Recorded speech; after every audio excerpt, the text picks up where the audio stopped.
Bhagavate Vas. Om Namo Bhagavate Vasudevaya. Hare Krishna, dear devotees. Thank you so much for joining. I'm going to seek the blessing of Radha Madhav, Radha Shyam Sundar Krishna, Balaram, Bal Gopal, Nrsimhadev Bhagwan, Gaunita Shila Prabhupada, Guru Maharaj, and the assembled devotees. So we looking at the Braj mood, the mood of the Brajabasis and who are close to Krishna, who are Krishna's family, Radharani's family. So we wanted to just go a little bit more into what is their mood. So the Vedic scriptures ascertain that Vajendranandan, Sri Krishna, is the original personality of Godhead, full in all opulences and might, the supreme truth and the cause of all causes. So there's nothing higher than Krishna. This embodiment of spirit, Satchitananda Vigraha, the Almighty Sri Krishna, has innumerable potencies, of which three are predominant. So we know the internal potency, the Haladini, who is none different from Radharani, then the marginal potency, that's us, the living entities, and then we have the external potency, the Maya. So these are the three main aspects of the potencies of the Lord. And of these, the internal potency is the greatest, for it's Krishna's intrinsic energy. We can't live without it. It's like sunshine and the sun.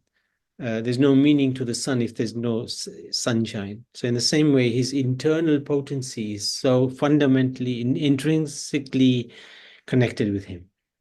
The ability to perform something is called Shakti or power. And according to its activities, this intrinsic energy shows three aspects: Ladini, bliss potency; Sandini, the existence potency, which is Balaram. Balaram's in charge of that. And Samvit, which is the knowing potency. Krishna is the presiding deity of that. So within internal potency, there are three aspects: Ladini, Sandini, Samvit. And Ladini is Radharani is in charge, Sandini is Balaram, Samvit is Krishna. And of these, the Ladini potency is the greatest. For although Krishna is the embodiment of full and paramount ecstasy, he relishes his intrinsic bliss through Ladini energy, makes the devotee relish the same. So, this special feature of this is that Ladini energy dwells within Krishna's form in a formless energetic way that makes him relish his intrinsic ecstasy. This formless Ladini energy dwells on the outside in the form of presiding goddess Radharani to make Sri Krishna the embodiment of full and deep erotic flavors.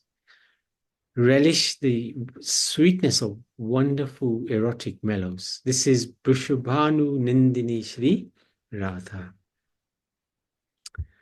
So it's quite a obviously complex area. There's nothing about the Supreme Lord is necessarily simple. The special activities Ladini Shakti, which make bhakti gradually turn into the 9 forms of prema bhakti. So this is the beginning of the prema bhakti. Rati, which is attraction; prema, general ecstatic love for the Supreme Personality; sneha, personal affection born of softened and melted heart; mana, outing adverse feelings due to confidential familiarity. This is really possessed by Srimati Radharani. She can display this mana, this anger. Pranaya, this is a mutual, intimate love devoid of shyness or hesitation. Raga, highly involved attachment that disregards any offense. Anurag, the constant presence of supplementary attachments that ripple and twinkle in the wave of mutual charms. So these are very subtle forms of attachment with the Supreme Lord. Then we have bhava, the stage of wildly relishable exhilaration in transparently pure yet supremely ecstatic love passion. And then finally we have mahabhav, the stage of widely relishable exhilaration in a transparently pure yet supremely ecstatic love passion. So these 9 form aspects of bhakti, and they gradually increase from rati to mahabhav. And mahabhav is something that's really only possessed by Srimati Radharani. So how the 5 types of relationship connect with the 9 forms of prema bhakti? So we have the 5 relationships with Krishna: Shantaras, one of neutrality; Dasyaras, servitude; Sakyaras, friendship. So these different ones, Shantaras can take one up to prema, Dasyaras can take one up to raga, which is here. Sakyaras, friendship, can go up to the point of sub-attachment, anurag, this one here. Vatsalya can take one up to anurag as well. So anurag is the limit up to the level of vatsalya ras. And bhav and mahabhav is only attained in madhurya ras. Madhurya ras is the conjugal love, the love of the gopis of Vrindavan, can increase up to the point of sublime ecstatic love, mahabhav. Only Srimati Radharani embodies the limits of mahabhav. Therefore, she's referred to as Mahabhav Swarup, the personification of mahabhav. So regarding mahabhav, Srila Prabhupada states, so this mahabhav is something very interesting to understand. At least we try to. The unadulterated action of Ladini Shakti is displayed in the dealings of the damsels of Braj and Srimati Radharani, who is the topmost participant in that transcendental group. The essence of Ladini Shakti is the love of Godhead. The essence of love of Godhead is bhav, or transcendental sentiment. And the highest pitch of that bhav is called mahabhav. Srimati Radharani is a personified embodiment of these 3 aspects of transcendental consciousness. She's therefore the highest principle in love of Godhead and is the supreme lovable object of Sri Krishna. So this is by Prabhupada in the Chaitanya Charitamrita, Adi Leela 469, the confidential reasons for the appearance of Sri Chaitanya Mahaprabhu. This is really powerful stuff. Very hard for living entities like us to get our heads around.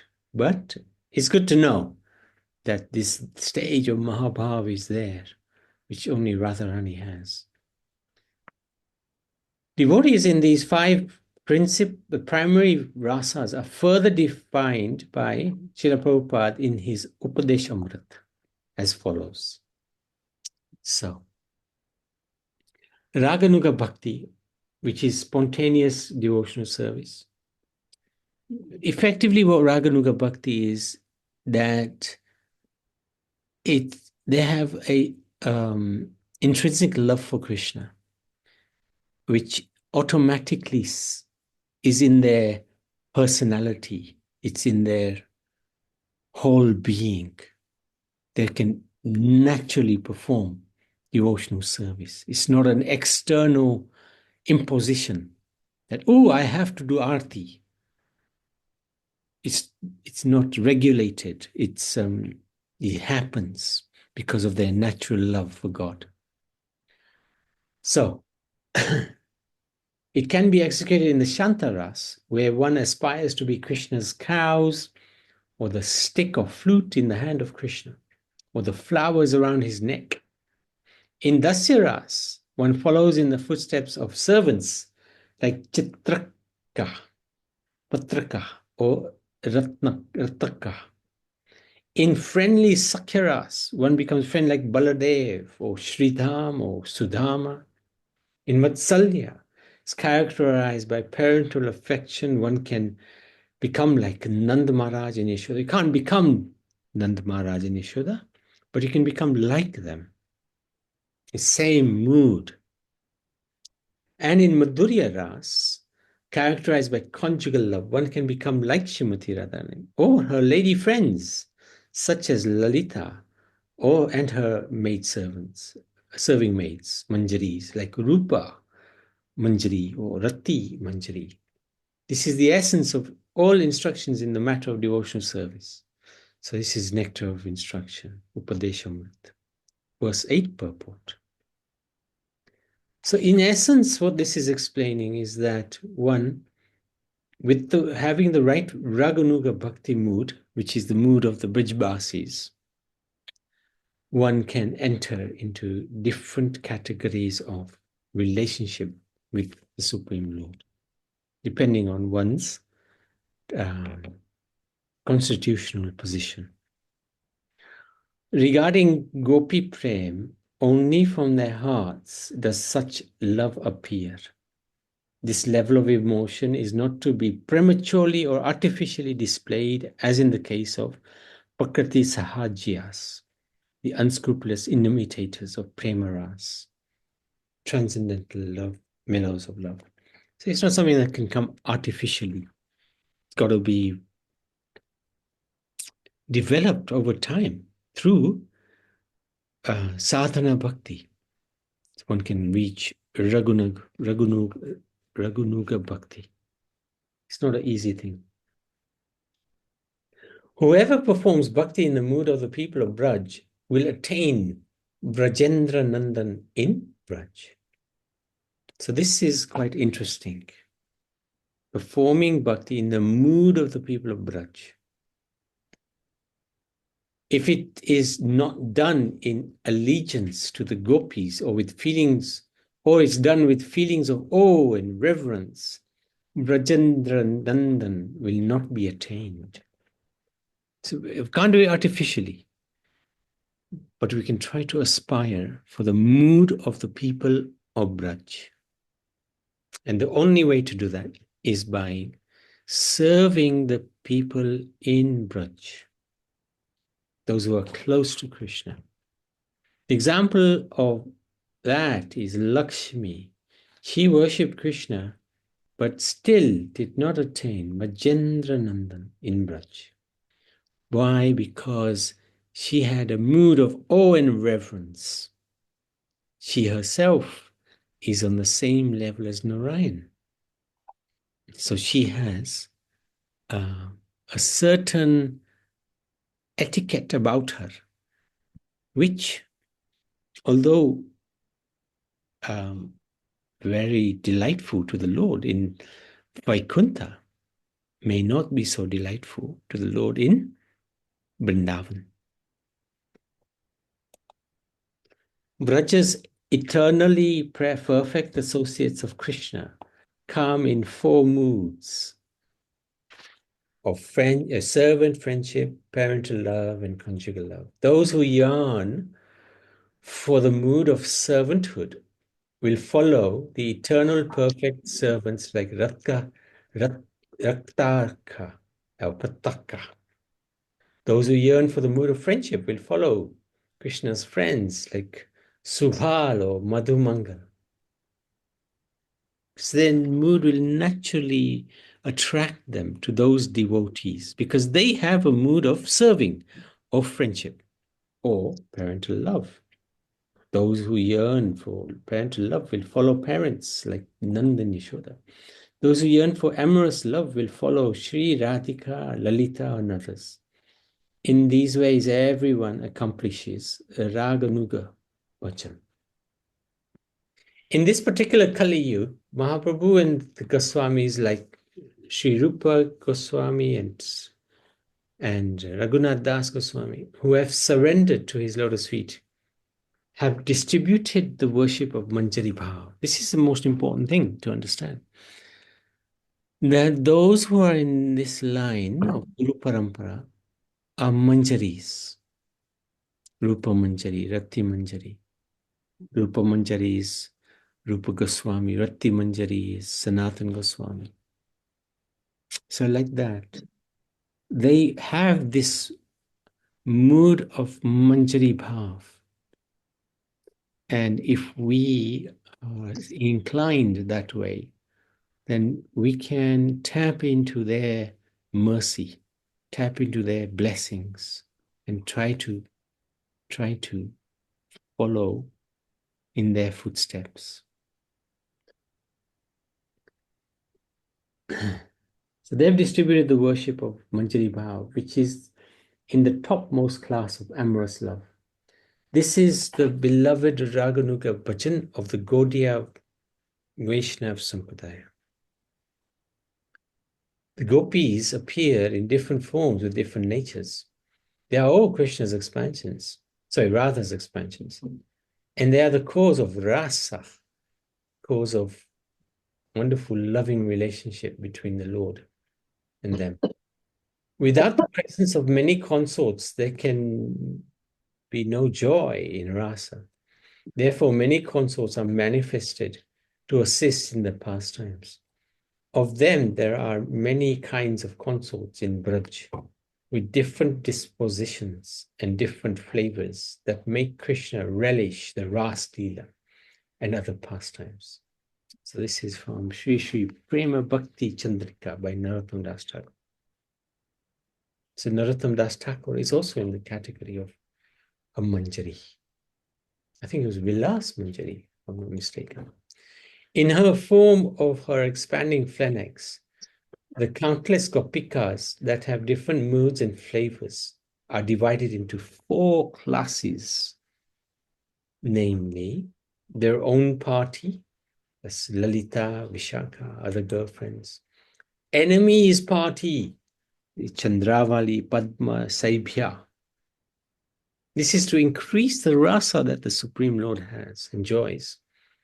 The friendly party, Shyamala and others, and the neutral party, Bhadra and others. So these are 4 classes that the gopis can be divided into to increase the love, the relationship between Krishna and Radha. In this way, Shri Radharani makes Krishna relish wonderfully sweet erotic flavors. The most relish is given by her own party, that's Lalita Vishaka, and the enemy's party, that's Chandravali Sabhya. All the Braj girls are expansions of Srimati Bhanunandini, that's Radharani. And therefore, there can be no question of any of them being her equal. Still, Vraj's Shringharas has given Sri Chandravali and others the feeling of equality with Srimati Radharani in order to create the wonderful feelings of Khandita, anger, sulking, beating, mana, jealous anger, and Kalahanta Rita, separation due to quarrel. So that's all in Radharani, to make Krishna relish wonderfully sweet mellows. In the nourishment of all these emotional conditions, the own party, that's Lalita, containing Shri, Lalita, Vishaka, etc., play a very wonderful role. Although Radha Krishna's love is all-pervading and therefore requires no one's help in nourishment, still, this love can never find nourishment without the aid of the Sakhis. The Sakhis expand these pastimes and the Sakhis make them even more relishable. So who are these Sakhis? There's so many different types. Radharani has 5 kinds of Sakhis. This is from the Ujjwala Nilamali. There's the Sakhis, the friends, Kusumika, Vindhya,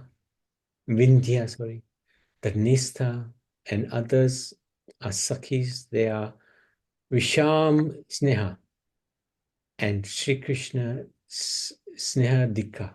They love Krishna more than Radha. So this is one type of Sakhi who loves Krishna more than Radha. They love Radha, but they love Krishna more. Then there's the Priya Sakhis, dear friends. These are the Kuran Gakshi, Samadhya, Madana Lasa, and others. They are Sama Sneha, which means they love Radha and Krishna equally. These are Radharani's friends. Some of them love Krishna more than Radha, some love them equally. Parama Prashta Sakhis, dearmost friends. Lalita, Vishaka, other leading Asta Sakhis, they are Sama Sneha, which means that though they love Radha Krishna equally, they constantly relish the self-esteem of we are Radhas, belong to Radha. Then there's a Nitya Sakhis, constant companions, Kasturi, these are the Manjaris, Mani Manjari, and others. They are Adhika Sneha, or Radha Sneha Dika. They love Radha more than Krishna. So these are Manjaris. They love Radha more than Krishna. They love Krishna as well, but they love Radha more. And then there is the Prana Sakhis, the life companions, Sashi Mukhi, Vashanti, Rasika, and others. They are Adhika Sneha or Radha Sneha Dikas. They also love Radha more than Krishna. But they are life companions, not just constant life companions. Their life is nothing without Radha. The latter two are called Manjari, Kinkaris. And whilst it is certainly true that the bhav of Radhika's Kinkaris is a truly unique bhav, each kind of devotee feels that his sentiment is the most excellent. And thus in that mood, he tastes great happiness with Krishna. So one shouldn't necessarily distinguish between them, although we can from the analytical point of view. But each one in these categories or other categories, Shantaras, friendly, servant, Vatsalya, they will think that their relish, their mood is the best. And they experience great happiness in that mood. So it is never a competition of which rasa is the best or the highest. Each rasa has its own taste for the practitioner. So this is one of the verses in Prema Bhakti Chandrika by Narottam Das Thakur, verse 51. Sama sneha visama sneha na koryo duleha kohi matra adhika sneha gana nirantara ke sange Krishna katha lila range narma sakhiye sabrajana. Equal affection for Radha and Krishna, or more affection for Krishna than for Radha, do not become attached to that. I will just speak about preference from Shira for Shri Radha. They're always in her company, blissfully telling her about Krishna. They are all called Narma Sakhis. Very interesting. Very interesting. So we can look at the 8 principal gopis. Not today, but in essence, who are they? Well, they are Lalita, Vishakha, Champakalata, Chitra Devi, Tunga Vidya, Indulekha, Rangadevi, Sudevi. So these details about Sakhis are given by Sri Rupa Goswami in his Sri Radha Krishna Ganodesha Dipika, mentioning the names, dresses, natures, and activities. Gopis are not ordinary women. In essence, they are on an equal level with Krishna. So we cannot become a gopi. The gopis are on an essence, in essence, on an equal level as Krishna. They are his eternal associates, as it is confirmed in the Brahma Samhita. They are expansions of the pleasure potency of Krishna. So we can look at all the different gopis in the next few sessions.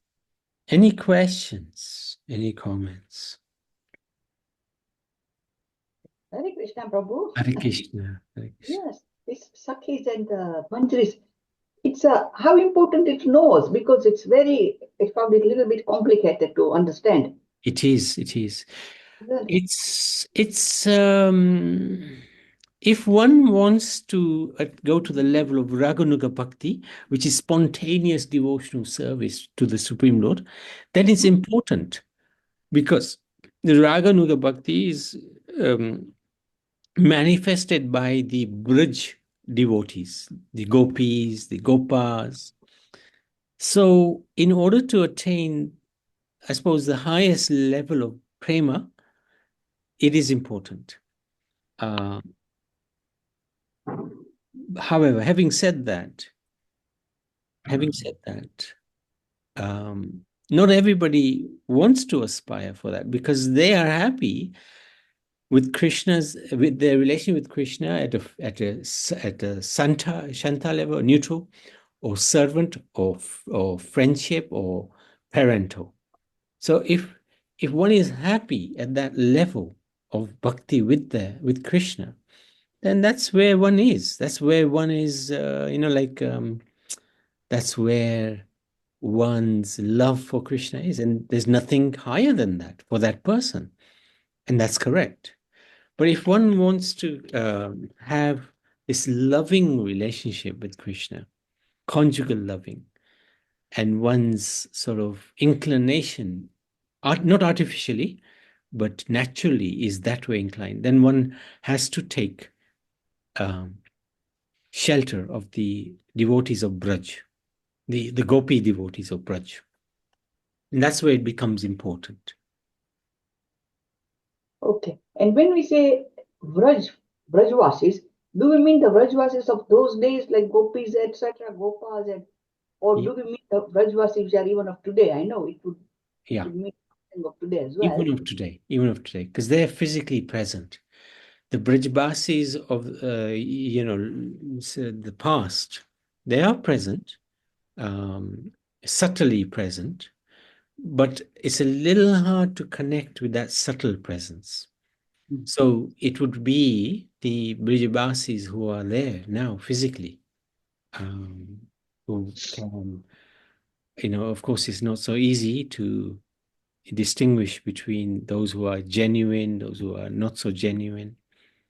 Um, but it would need to be, if we really want to connect, those who are physically present. And there are Brijbasis who live in Vrindavan, like we know of one in Vindakund. I've forgotten his name, Bhagwat Prabhu. He's such a amazingly genuine devotee of Srimati Radharani Tulsi Devi that by just naturally, by just associating with them in for a little while, one gets, so much spiritual nourishment.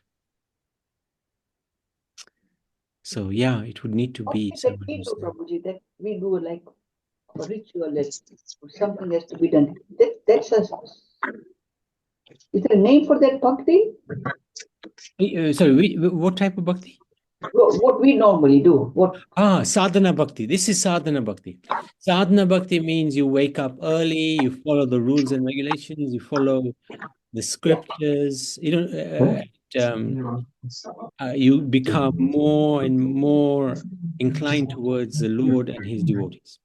But Okay. Raganuga bhakti is a spontaneous, where one is not necessarily restricted by any regulations. One naturally performs devotion. It won't be that one wakes up early and puts, wakes up the deities and then does the arti. That's almost can be a little bit mechanical if you're not Mm. careful. Whereas Raganuga is spontaneous. You automatically within your heart you are, glorifying the Lord, and doing arti, even though you physically may not be doing arti, you're doing it, with your heart, with your mind, and it's a very natural sort of, rather than a artificially imposed. Doing arti, and you're offering the ghee lamp, then you're offering the flower. It's almost mechanical if we're not careful. But the Raganuga Bhaktas, they naturally perform within their heart these artis. And you see the difference? Yes, yeah, yeah. We want to get to that stage where we naturally are, like performing devotional service without any effort whatsoever. We definitely want to get there. But even sadhana bhakti is very powerful, very strong. It'll take one to the spiritual world. But what Raganuga Bhakti does, it establishes you in the relationship with the Supreme. That's the difference. Okay. Thank you. Thank you, Naniman. Thank you for trying to grasp the subtleties. I have to admit, I don't understand it fully by a long, long, long way. But, we try. We just try.